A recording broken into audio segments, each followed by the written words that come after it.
요한계시록 1장 8절 말씀입니다. 같이 한번 읽겠습니다. 시작. 주 하나님이 이르시되 나는 알파와 오메가라 전능한 자라 하시더라. 아멘. 제가 한번 읽겠습니다. 주 하나님이 이르시되 나는 알파와 오메가라 이제도 있고 전에도 있었고 장차 올 자요 전능한 자라 하시더라. 아멘. 하나님이 누구신지 알면 두려움도 이긴다 라고 하는 제목 가지고 함께 말씀의 은혜를 나누기 원합니다. 이 요한계시록이 어떻게 쓰여졌는가 이 배경을 이해하는 게 되게 중요합니다. 하나님이 요한계시록이라는 이 신약성경의 마지막 책을 어떤 이유 때문에 주셨는가 하는 걸 우리가 이해하는 것이 참 중요하다고 생각을 합니다. 이유는 뭐냐면 1세기 그리스도인들이 핍박을 받고 있었기 때문에 로마 황제로부터 혹독한 핍박을 받고 있었기 때문에 그 그리스도인들을 위로하고 그리고 너희는 패배자가 아니라 진정한 승리자다 라고 하는 승리의 약속을 주시기 위해서 이 요한계시록의 말씀을 기록해 주신 것입니다. 여러분 오늘날 같은 때 사실 1세기 그리스도인들도 그렇고 21세기 오늘 우리 그리스도인들도 이렇게 두려움에 빠지고 사실 지금 이렇게 들리는 뉴스를 보면 정말 우리 마음을 막 움츠러들게 만들고 두렵게 하는 일들이 얼마나 많아요. 그런데 이렇게 두려움에 빠지고 신앙의 위기가 오는 성도들에게 너희가 승리자다. 두려워하지 마라. 라고 하는 그 위로와 약속을 주시기 위해서 하나님이 요한계시록을 기록한 것입니다. 여러분 신약성경을 보면 마태, 마가, 누가, 요한복음에 보면 크게 신약 성경에 기록된 그리스도인들이 받은 크고 작은 박해들이 있었어요. AD 한 30년 40년경에는 그때는 헤롯 대왕과 유대인들로부터 그리스도인들이 핍박을 받았어요. 그래서 여러분 스데반이 순교당하고 야고보 사도가 순교를 당하고 하는 것이 그 교회의 핍박이었잖아요. 그리고 AD 60년경에는 로마의 네로 황제로부터 핍박을 받았어요. 네로 황제는 한마디로 정말 미친 황제였잖아요. 그래서 로마의 대화재가 났을 때 그 모든 원인을 그리스도인들에게 돌리고 그리고 그리스도인들을 아주 혹독하게 핍박을 합니다. 그래서 AD 60년대에 그리스도인들이 많이 이렇게 동굴을 파고 지하를 파서 또 그 지하 무덤에 이렇게 숨어서 지내는 일들이 있었죠. 그리고 난 다음에 AD 90년경에 도미티안이라고 하는 로마의 황제로부터 또 혹독한 박해를 받아요. 여러분 그 도미티안은 로마의 황제인데 로마의 황제 가운데 미친 황제들이 많습니다. 아주 또라이 같은 황제들이 참 많은데 그 가운데 갑 중에 갑 최고가 도미티안 황제입니다. 이 도미티안 황제가 그리스도인들을 얼마나 혹독하게 핍박을 했는지 이루 말할 수 없습니다. 도미티안은 AD 81년에서 97년 16년 동안 로마의 황제로 있었어요. 근데 이 로마 황제로 있었는데 이 도미티안 황제가 로마의 황제로 한 10년 정도 집권하고 난 뒤에 갑자기 그 언론들과 그 로마의 그 사람들에게 뭐라고 이야기를 하냐면 사실 나는 사람이 아니라 신이었다. 내가 원래는 신이다. 이러면서 자기를 신격화합니다. 예전에 로마 황제들은 죽고 나면 신격화했습니다. 근데 살아있는 황제가 자기가 신이라고 이야기하는 건 도미티안 황제가 처음이었습니다. 근데 뭐 로마의 시민들의 입장에서는 뭐 나쁠 거 없어요. 어차피 죽고 나면 다 신격화하고 다 신으로 숭배하니까 별 문제가 되지는 않았는데 문제는 그리스도인들이었죠. 그리스도인들. 왜냐하면 이 도미티안 황제가 자기를 이렇게 신격화하면서 이제는 황제로 자기를 부르지 말고 우리의 주, 우리의 하나님 이렇게 부르게 했습니다. 그러니까 하나님에게나 붙일 수 있는 호칭을 자기에게 붙여서 나의 구원자시다, 나의 주인이시다, 나의 하나님이시다 이렇게 이름을 부르도록 도미티안 황제가 신격화하는 일을 한 거예요. 그런데 그렇게 부를 수 없는 사람들이 누구예요? 예수 믿는 사람들이죠. 예수 믿는 사람들. 그러니까 그리스도인들이 핍박을 받기를 시작하는 거예요. 가뜩이나 도미티안 황제가 이제 다스리는데 로마의 경제가 어려워져요. 어려워지니까 이 모든 이 원인이 그리스도인들 때문이다. 그래가지고 합법적으로 그리스도인들을 잡아가지고 죽이는 일들을 벌입니다. 로마 군인들은 그리스도인들을 잡아내려고 혈안이 돼요. 근데 AD 60년 네로 황제 핍박 때 이 그리스도인들이 숨는 데는 도같이 있거든요. 그래서 이제 지하 도시로 다 숨어 들어가고 동굴 속에 숨어 들어가고, 저도 그 터키에 가서 지하 도시를 한번 가서 본 적이 있는데 지하 20층까지 20층 높이 그 깊이까지 지하를 파가지고 거기에서 평생을 생활했던 사람들도 있었다고 그래요. 그러니까 이 믿음을 지키려고 이 도미티안 황제의 그 핍박으로부터 이제 지하로 숨어 들어가서 그곳에서 믿음 지키며 살았는데, 근데 물론 잡힌 사람들도 있을 거 아니에요. 그러면 붙잡힌 사람들이 혹독한 박해를 받습니다. 그들이 박해를 피하는 방법은 딱 한마디만 하면 됩니다. 한마디. 나는 예수를 모른다. 나는 예수를 모른다.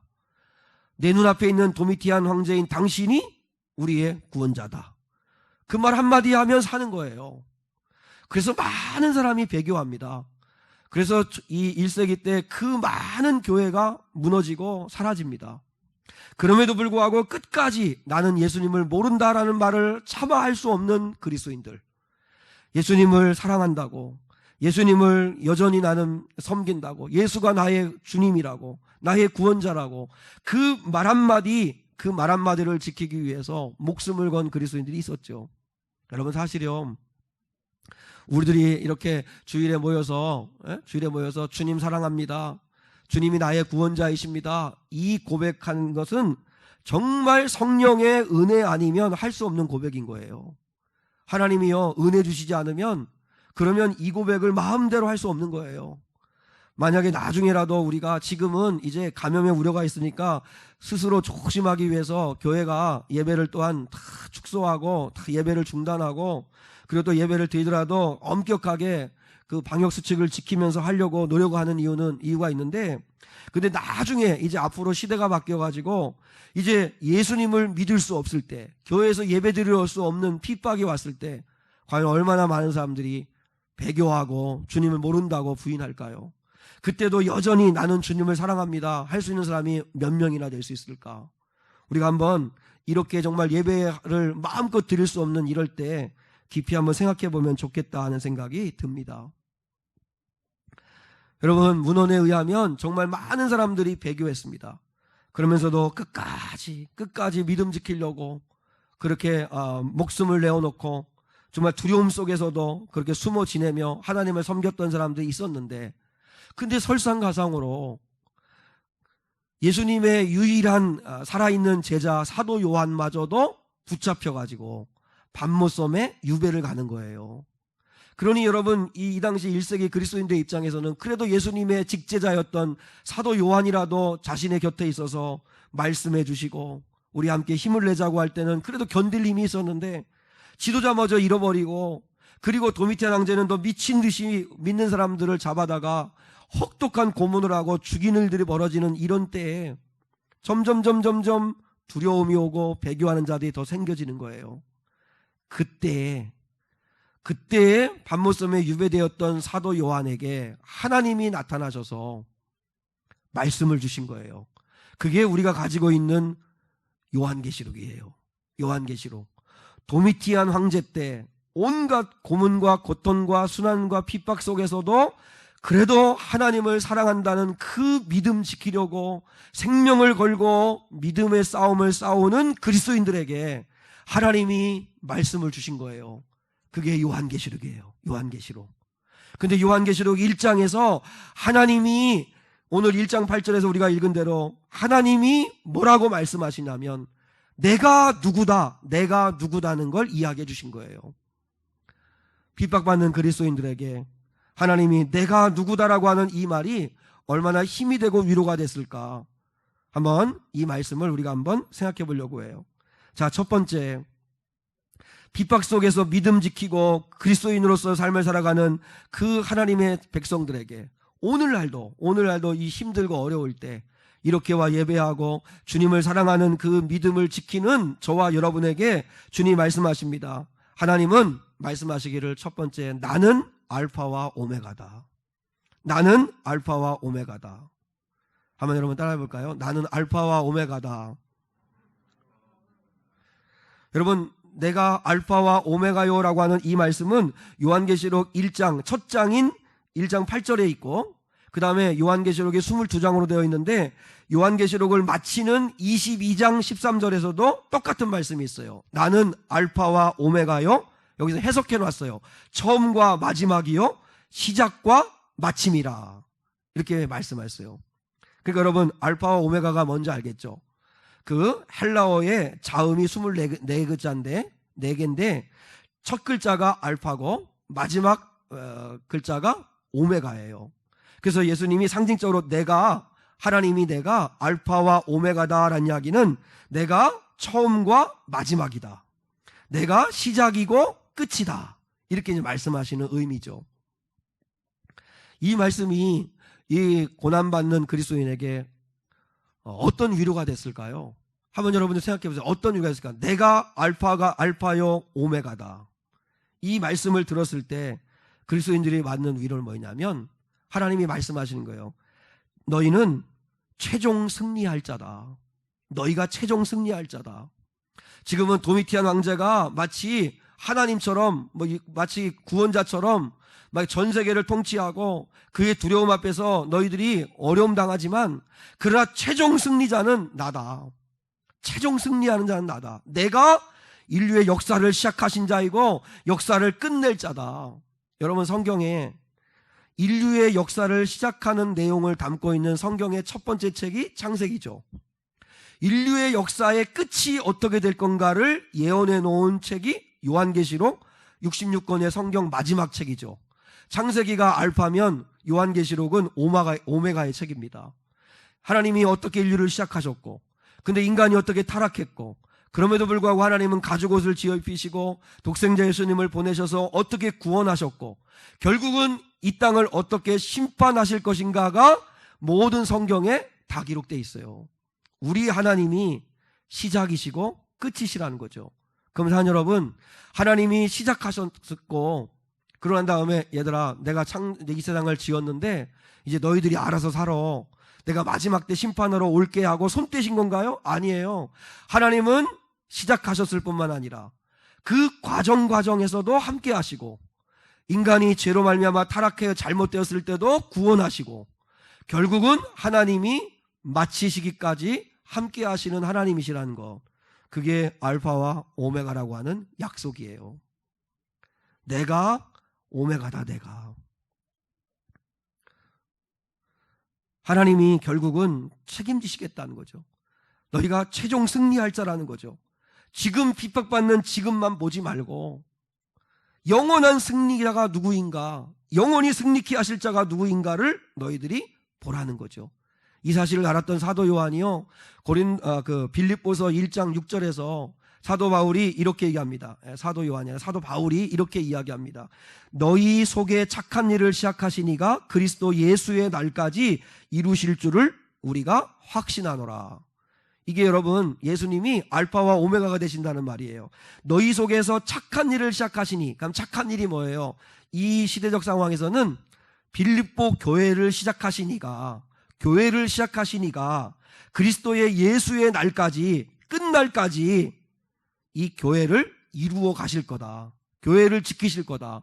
물론 여러분, 상가의 교회, 눈에 보이는 교회는 부도날 수도 있고 문 닫을 수도 있고 있다가도 없어질 수 있지만, 예수님을 믿음으로 사랑하고 예수님을 내 안에 모신 그리스도인인 진정한 교회된 성도들은 절대로 하나님이 시작하신 이상 하나님의 자녀들은 끝까지 하나님께서 부도나지 않고 지키시겠다 약속이죠.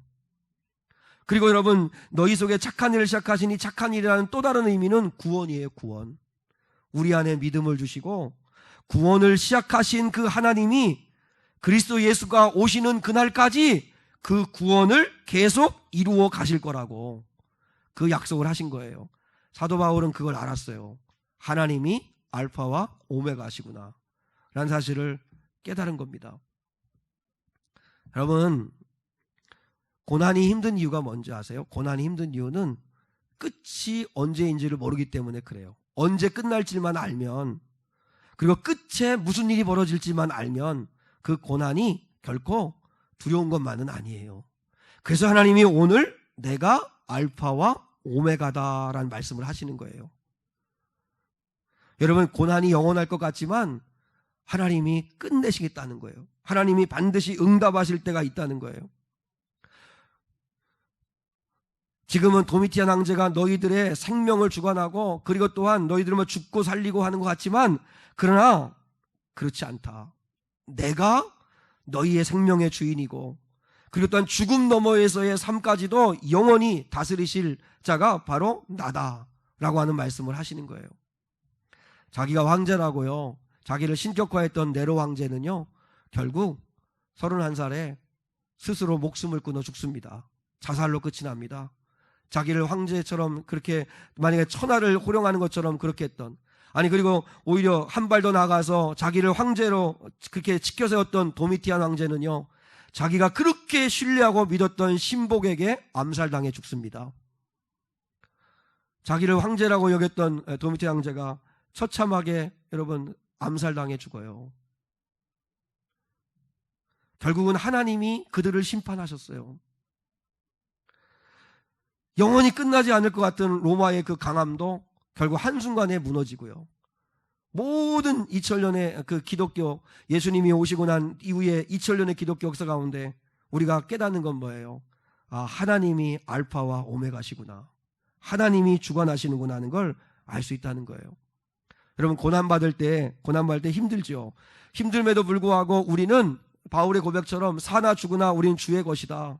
그러므로 우리는 두려울 것이 없습니다. 왜냐하면 그분이 오메가이시니까, 그분이 끝내실 분이고 그분이 최종 결정권자이시기 때문에 우리는 두려워하지 말라는 거죠.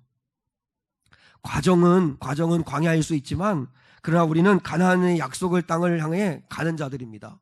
근데 여러분 기억하셔야 합니다. 우리가 고난받고 어려움 당하잖아요. 광야에 있을 때 우리 이스라엘 백성들은 가나안에 있을 때는 기적을 체험하지 못했어요. 이스라엘 백성들이 엄청난 기적을 체험한 건 광야였어요. 광야. 우리가 때로 힘들고 어렵고 할 때 그때 진짜 하나님을 경험할 수 있고 기적을 경험할 수 있을 때예요. 그러니까 우리가 지금 예수를 믿고 살아가는 삶 가운데 힘들고 어려운 일도 있을 수 있지만, 그러나 이 모든 것을 결정하시는 분은 하나님이시다. 하나님이 구원하시고 하나님이 승리하시고, 아니 죽음 너머의 영원한 삶까지도 그분이 다스리신다 하는 사실을 기억하고, 여러분 하나님이 알파와 오메가이심을 믿는 저와 여러분 될 수 있기를 축복합니다. 두 번째, 하나님은 이렇게 말씀하시죠. 이제도 있고 전에도 있었고 장차 오시리다, 이렇게 말씀하시죠. 여러분 원래 이 표현은 요한계시록 4장 8절에 정확하게 나와 있습니다. 자, 몇 장만 넘기면 요한계시록 4장 8절인데 한번 보시죠. 요한계시록 4장 8절을 한번 찾아보겠습니다.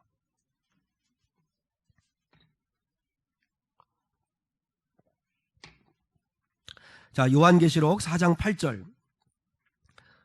몇 장만 넘기시면 있는데, 요한계시록 4장 8절을 한번 읽겠습니다. 같이 한번 장은슬로 읽겠습니다. 내 생물은 각각 6날개를 가졌고 그 안과 주위에는 눈들이 가득하더라. 그들이 밤낮 쉬지 않고 이르기를 거룩하다 거룩하다 거룩하다 주 하나님 곧 전능하시니요, 전에도 계셨고 이제도 계시고 장차 오실 이시라 하고. 자, 여기서 내 생물의 찬양이 나오죠. 내 생물은 하나님의 나라에, 이제 하나님의 나라에서 하나님의 앉아 계시는 보좌 주위에서 그 천사들과 그리고 구원받은 자들이 하나님을 찬양하는 장면을 요한이 보았는데요. 그때 내 생물이 뭐냐면 하나님의 천사들을 대표하는 천사양들이에요. 그 천사양들이 뭐라고 찬양해요? 거룩하다 거룩하다 거룩하다 주 하나님 곧 전능하시니요. 그 다음에 전에도 계셨고 이제도 계시고 장차 오시리라 이렇게 말씀했죠. 그러니까 천사들과 천사장들과 그리고 구원받은 모든 백성들이 하나님을 찬양할 때는 과거, 현재, 미래의 시제에 따라서 찬양했어요. 전에도 계셨고 지금도 계시고 장차 우리와 함께 하실 자이십니다. 이렇게 찬양했는데 이게 원래 맞는 순서인데 요한계시록 1장에서 우리가 오늘 읽은 본문의 말씀에서 하나님이 직접 당신이 누구냐고를 말씀하실 때는 어순이 바뀌어 있어요. 어떻게 돼 있죠? 현재를 가장 먼저 말씀하셨다는 거예요. 이제도 지금 내가 너와 함께 있고 전에도 있었고 장차 오시리다 이렇게 말씀하고 있다는 거예요. 그럼 여러분 왜 하나님이 이 순서를 바꿨을까요? 그건 여러분 지금 고난받는 성도들에게 가장 필요한 약속이 뭐예요? 내가 전에 너희와 함께 있었잖아. 앞으로 함께 있을게. 이것도 귀한 거지만 이들에게 정말 필요한 약속은 뭐예요? 내가 지금 너희와 함께 있다. 내가 지금 너희와 함께 있다. 이 약속이 가장 위로가 되겠죠. 그래서 하나님이 바꾸셨어요. 순서를 바꿔서 지금 내가 너와 함께 있다. 나는 지금도 살아있다. 너희가 지금 역사를 보고 겉으로 볼 때는 도미티안 황제가 시퍼렇게 살아있고 그가 천하를 호령하는 것 같지만 아니다. 역사의 주관자는 나고 그리고 나는 여전히 지금도 살아서 일하고 있다. 하나님이 그 말씀을 하시려고 하시는 거예요. 여러분 고난 중에 있으면요 하나님이 잘 안 보여요. 어려움 당하고 힘든 일이 있으면 하나님이 안 보여요. 하나님에 대한 섭섭한 마음이 들 때는 하나님이 더 안 보여요. 하나님 날 사랑하시기는 하나? 내 기도 들어주기는 하시나? 왜 하나님은 아무 역사도 안 하시지? 하나님이 안 보일 때는 정말 하나님이 이렇게 고난이 정말 깊고 하나님에 대해서 막 섭섭함이 들고 의심이 생길 때는 하나님이 전혀 안 보여요. 그때 하나님이 친히 오셔서 요한에게 아니 지금 하나님을 경외하고 있는 그리스도인들에게 내가 지금도 살아있다. 나는 지금도 너희와 함께하고 있다. 이 약속을 하신 거예요. 여러분 우리는 하나님이 고난 안 주시면 좋지. 하나님이 병 안 들게 하시면 좋지. 하나님이 어려움 당하지 않게 하시면 좋지. 하나님이 이런 바이러스 같은 거 안 생기게 하시면 좋지라고 하지만 그렇지 않습니다. 세상은 끝을 향해 가는 거고요. 그리고 이 역사, 우리의 역사의 시간은 끝을 향해 가고 있는 거고 그리고 무엇보다도 육신을 가지고 살아가는 한 우리는 사고당할 수도 있고 병도 들 수 있고 어려움 당할 수 있고 바이러스에도 감염될 수도 있고 그럴 수밖에 없는 존재입니다. 그런데 중요한 건 고난이 없는 게 중요한 게 아니고 고난 중에 있든 어떤 상황이든 그때 하나님이 나와 함께하고 있다는 사실이 얼마나 그게 위로가 되는지 모릅니다. 일부 때 우리 민혜영 원사님이 일부 예배 드리고 가족들이 일부 예배 드리고 가셨는데 여러분 우리가 가끔 이렇게 예기치 않게 질병에 걸릴 수 있습니다. 병이 생겼을 때 수술을 받아야 할 상황이 될 수 있잖아요. 그 수술을 받을 때 한번 생각해 보세요. 저도 수술실 앞에까지 가서 그 수술실로 이제 들여보내야 되는 성도를 위해서 간절하게 하나님 앞에 기도한 적이 몇 번이나 있습니다. 그런데요 아무리 사랑하는 가족도 아무리 목회자랄지라도 누구도 수술실에는 혼자 들어가야지 누구 같이 들어갈 수 없습니다. 제일 힘든 게 언제인 줄 아세요? 마취하기 전에 수술실에서 확인합니다. 이름이 누구입니까? 또 그래서 왜냐하면 당사자인지 정확하게 수술을 받을 사람을 확인하기 때문에 정신이 말똥말똥하게 누워가지고 그 수술실에 천정 바라보고 있을 때 얼마나 두려운지 모릅니다. 그런데 그때 이제 수술실에도 누워 있을 때 그리고 이제 수술 마취에 취해가지고 그저 아무것도 모르고 잠들어 있는 그때에도 여전히 나와 함께 하신 하나님이 계시다. 이게 믿어지면 그렇게 힘이 될 수 없습니다.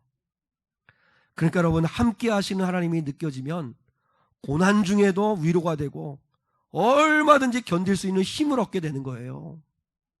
그래서 주님은 고난을 없애주신 게 아니고 당신의 뜻과 계획대로 역사하고 계신 가운데서 고난받은 백성들에게 말씀하시는 거예요. 내가 지금 너희와 함께 있다.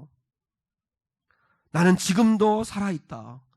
이제도 계시고 전에도 계셨고 장차 오실 이시다 라고 말씀하여 주시는 거예요. 그러므로 사랑 여러분, 우리 하나님은 과거만의 하나님이 되면 안 돼요. 늘 말씀드렸잖아요. 박물관 신앙 되면 안 된다고. 박물관이 뭐예요? 옛날에 유물들 전시해 놓고 그 아주 방탄 유리에다가 보관해 놓고 옛날에 저랬었지 하면서 옛날 것만 추억하고 있는 거 절대 안 돼요. 우리 신앙은 박물관 신앙 되면 안 돼요. 옛날에 좋았지. 옛날에 목사님 저도 방언도 받고요. 은사 체험도 하고요. 저 옛날에요 열심히 뜨거워가지고요. 봉사도 다 해보고요. 얼마나 좋았는지 몰라요. 그 뜨거웠던 적이 있어요. 안 돼요. 옛날에 뜨거웠던 적만 있고 지금은 식어져 있다면 안 돼요. 그건 과거만의 하나님이에요. 우리 하나님은 전에도 계셨었어요. 전에도 여러분이 만나셨어요. 그러나 중요한 건 지금 나와 함께 하신 하나님을 경험해야 돼요. 제가 이렇게 언뜻 TV를 보았는데 그런 실험을 하더라고요. 세퍼트라고 하는 아주 좋은 개를, 큰 개를 기르는 주인이 있는데 그 주인이 이 개를 가지고 이렇게 테스트하는 그런 동영상이에요. 이제 이렇게 세퍼트 2마리를 이제 데리고 밖으로 나갔다가 이제 이 주인이 집안 거실에다가 이렇게 큰 호랑이 인형을 갖다 놓은 거예요. 그런데 산책이 끝나고 이제 개 2마리와 함께 이렇게 들어왔는데 현관문을 들어와서 거실 한가운데 있는 그 호랑이 인형을 개들이 보자마자 그 자리에서 얼어버려. 그래가지고 이 등줄기에 이 털이 바짝 섰어요.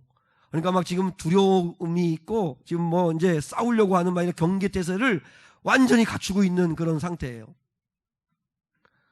그 호랑이 앞에 아주 그냥 겁을 덜컥 먹었더라고요. 근데 이제 주인이 이제 들어가가지고 괜찮아 들어와 이제 걔들한테 막 이야기하는 거예요. 그래도 안 들어와요. 그다음에 조금 시간이 지나고 나니까 이제 주인이 들어와서 왔다 갔다 하고 하니까 이제 걔들이 들어오고 그 다음에 조금 시간이 지나니까 가까이 갔다가 얼른 도망오고 그다음 조금 지나니까요 그 호랑이 인형을 툭툭 치더라고요 걔들이. 그래도 아무렇게 움직이질 못하니까 그때부터 올라타가지고 물고 뜯어가지고 털을 다 뽑아내고 완전히 그냥 찢어버리더라고요. 그 2마리 개가. 제가 그거 보면서 그래요. 겉모습은 완전히 호랑이의 모습이에요. 얼마나 무서운지 몰라요. 근데 그 안에 생명이 없으니까, 박제되어 있는 그런 호랑이 인형이니까 아무 능력이 없어요. 그러니까 세파트 개들에게도 그렇게 짓밟혀요. 저는 이게 우리 그리스도인의 신앙이 되면 안 되겠다. 여러분, 우리의 신앙이 박제신앙처럼 겉모습은 완전히 독수리, 겉모습은 호랑이, 겉모습은 사자 같은데 생명이 없어요. 예수 그리스도의 생명이 없고 성령의 능력이 없고 그래가지고 맨날 세상에 치고 이리 치고 저리 치고 그래서 패배한다면 그 여러분 박제신앙이죠. 우리 하나님은 과거만의 하나님이 아니라고요. 지금 함께 하시는 하나님. 그러므로 사랑하는 성도 여러분, 지금도 우리 하나님의 음성을 들으셔야 돼요. 그래서 고린도후서 6장 2절에서 사도 바울이 이렇게 했어요. 보라, 지금은 구원받을 만한 때요. 보라, 지금은 은혜 받을 만한 때요. 보라, 지금은 구원의 날이로다. 여러분, 지금 구원받고 고난 중에서도요. 여러분, 고난을 이기는 이유가 뭔지 아세요? 그때마다 하나님의 은혜 받으니까 이기는 거예요. 그때마다 받을 구원이 있고 그때마다 받을 은혜가 있으니까 견디는 거예요. 그래서 바울은 알았어요. 지금이 은혜 받을 만한 때고 지금이 구원받을 만한 때다. 여러분, 하나님은요 지금도 수없이 우리에게 말씀하세요.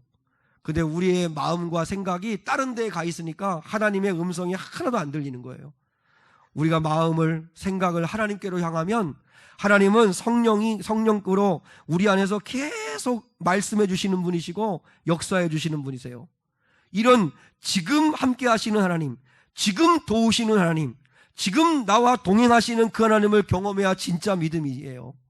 그래야 위로가 되고 힘이 될 수 있고, 이런 코로나 사태로 인해서 두려울 때 여러분 지금도 함께 하시는 하나님, 지금도 우리를 지키시는 그 하나님이 나의 하나님이라는 걸 믿어야 돼요.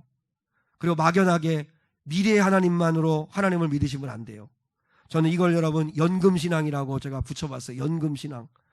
지금은 힘들지만 내가 연금을 꼬박꼬박 들어서 연금 드는 동안은 그래 좀 쪼들리겠지만 내가 나중에 노후에는 연금 받으면서 떵떵거리며 편안하게 잘 살 거야 하는 연금신앙. 우리의 신앙은 연금신앙이 되면 안 돼요. 나중에 하나님이 응답하시겠지, 하나님이 풀어주시겠지, 지금은 죽을 것 같지만 앞으로 좋은 날 오겠지, 막연하게 앞으로 역사하실 하나님만 기대하고 있으면 안 돼요. 지금 나와 함께 하시는 그 하나님, 지금 살아계신 하나님, 지금도 구원하시는 하나님, 그 하나님을 경험하며 사시는 저와 여러분 될 수 있기를 축복합니다. 그래서 우리 하나님이 이제도 계시고 전에도 계셨고 장차 함께 할 자다, 이렇게 말씀하신 거예요. 마지막 세 번째, 우리 하나님이 말씀하십니다. 나는 전능한 자다. 나는 전능한 자다, 이렇게 말씀해 주셨어요. 나는 전능한 자다. 전능한 자라고 하는 이 말이 판타크라토스라는 말이에요. 판타크라토스. 이 판타크라토스란 말은 신약성경 27권 가운데 10번 나와요. 10번이나 나오는데 놀라운 건 고린도후서에 딱 한 번 나오고 9번은 다 어디 나올까요? 요한계시록에 나와요. 1세기 때 도미티안 황제의 그 혹독한 핍박 가운데서도 하나님을 부인할 수 없어서, 하나님을 떠날 수 없어서, 하나님을 사랑한다고 신앙을 지키는 두려움 가운데서도 그 끝까지 신앙의 절개를 지키고 있는 그리스도인들에게 하나님이 계속 말씀하시는 거예요. 요한계시록에서 나는 판타크라토스다. 내가 전능한 자다. 내가 전능한 자다. 내가 전능한 자다. 계속 말씀해 주시는 거예요. 여러분, 말세를 사는 성도들에게, 예수님을 믿는 믿음을 지키는 힘든 상황 속에 있는 성도들에게 하나님은 내가 전능한 자다 말씀해 주세요. 이 전능이라는 게 도대체 무슨 뜻일까? 비슷한 말이 뭐냐면, 우리가 신앙생활 하는데 잘못 하나님을 섬기고 있는 게 뭐냐면 유능이라는 말이에요. 유능하다는 말. 전능하다는 말과 유능하다는 말은 하늘과 땅 차이의 말입니다. 보세요. 우리는 하나님을요, 그저 유능한 하나님으로 그냥 모시려고 그래요. 유능한 하나님. 그래서 하나님, 내 삶에 이런 문제 좀 풀어주세요. 이번에 좀 직장 좀 들어가게 해주시고, 대학에 합격하게 해주시고, 하나님 이 질병에서 좀 고쳐주시고, 어떻게 보면 사람도 풀어줄 수 있는 문제를 하나님께 가지고 와서 풀어달라고 하는 우리 하나님을 그저 유능한 하나님 정도로만 생각하는 성도들이 많아요. 가끔요, 아버지나 엄마가 유능하면 자녀들에게는 큰 힘이 될 수 있습니다. 왜냐하면 유능하니까 얼마든지 도와줄 수 있고 힘대줄 수 있잖아요. 근데 하나님을 유능한 정도의 하나님으로만 생각해요. 그래서 좀 내 삶을 더 윤택하게 하고 더 좀 풍성하게 하는데, 하나님이 조금만 좀 도와주시면, 유능하신 하나님이 조금만 도와주시면 내 삶이 좋아질 것처럼 그렇게 하나님을 믿는 성도도 있는데 안 돼요. 우리 하나님은 유능하신 하나님이 아니라 전능하신 하나님이세요. 그러면 전능하다는 게 무슨 말인 줄 아세요? 완벽한 절망에서 소망을 만들어내시는 하나님이시라는 뜻이에요. 우리 하나님은 병든 자를 고치시는 하나님이시기도 하시지만, 죽은 죄에 나을 되었던 나사로를 살려내시는 전능자 하나님이세요. 그러니까 우리는요, 죽을까봐만 두려워할 필요 없이 우리 하나님은 죽음 이후에서도 다시 살려내시는 하나님이세요. 왜 하나님이 여러분 썩은 내가 나는, 시체 썩는 냄새가 나는 나사로를 하나님이 일부러 예수님이 살려내신 줄 아세요? 너희는 나사로처럼 죽어도, 나사로는 죽은 지 나흘 되었을 때 살려냈지만 너희는 죽은 지 10년 되고 20년 되고 30년 되었어도 내가 다시 재림하면 그때 너희의 육신을 다 살게 할 거야. 영원히 살게 할 거야 하는 이 부활을 약속해 주시기 위해서 하나님이 그거 보여주신 거예요. 예수님이. 우리는요, 예수님은 여러분 병든 자를 치료하시는 하나님이기도 하시지만, 내가 예수를 믿고 주 안에서 죽으면 죽었던 나를 영원히 살게 하시는 하나님이시라는 사실을 믿으라는 거예요. 그게 전능자 하나님이에요. 그래서 예수님이 마태복음 10장에서 이렇게 말씀했어요. 너희는 몸은 죽여도 영혼은 능히 죽이지 못하는 자들을 두려워하지 말고, 도미티안 황제가 너희들의 몸은 죽일지라도 영혼은 지옥에 빠뜨리지 못한다. 그러므로 몸은 죽여도 영혼은 죽이지 못하는 로마 황제나 아니면 그 어떤 사람들 두려워하지 말고, 몸과 영혼을 능히 지옥에 멸하실 수 있는 하나님을 두려워하라. 그리고 예수님이 이렇게 말씀했어요. 누구든지 사람 앞에서 나를 시인하면 나도 내 아버지 앞에서 너를 시인할 것이고, 누구든지 사람들 앞에서 나를 부인하면 내 아버지 앞에서 나도 너를 부인하리라. 주님이 약속해 주신 거예요. 여러분, 우리 주님은 어떤 죄도 깨끗이 씻겨주실 수 있는 전능자세요.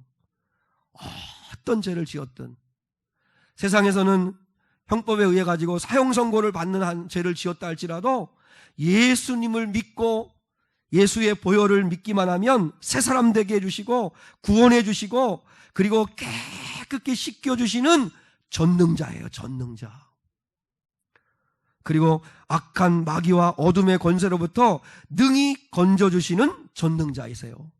예수를 믿기만 하면 지옥이 아니라 우리를 영원한 하나님의 나라 천국으로 인도하실 수 있는 전능자세요. 어떤 깊은 늪에 빠진다 할지라도 그 늪으로부터 능히 건져주시고 망가진 내 인생을 깨끗게 하고 질서 있게 새롭게 고쳐줄 수 있는 전능자가 우리 하나님이세요. 그 하나님을 믿으라는 거예요. 나는 전능자다. 나는 전능자다. 그러면서 사랑하는 여러분, 우리가 하나님을 알면 두려워할 것 없습니다. 우리 하나님이 그 1세기 고난받고 핍박받는 그리스도인에게 나타나셔서 내가 누구냐를 말씀해 주셨어요. 나는 알파와 오메가다.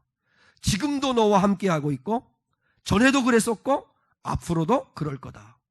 그리고 나는 유능한 하나님이 아니라 전능한 하나님이다. 전능한 하나님이다. 그 하나님을 믿고 두려움을 이기며 승리하는 삶을 살라고 말씀하여 주시는 줄 믿습니다. 이런 은혜가 우리 사랑하는 성도들에게 한 주간 동안 임할 수 있기를 축복합니다.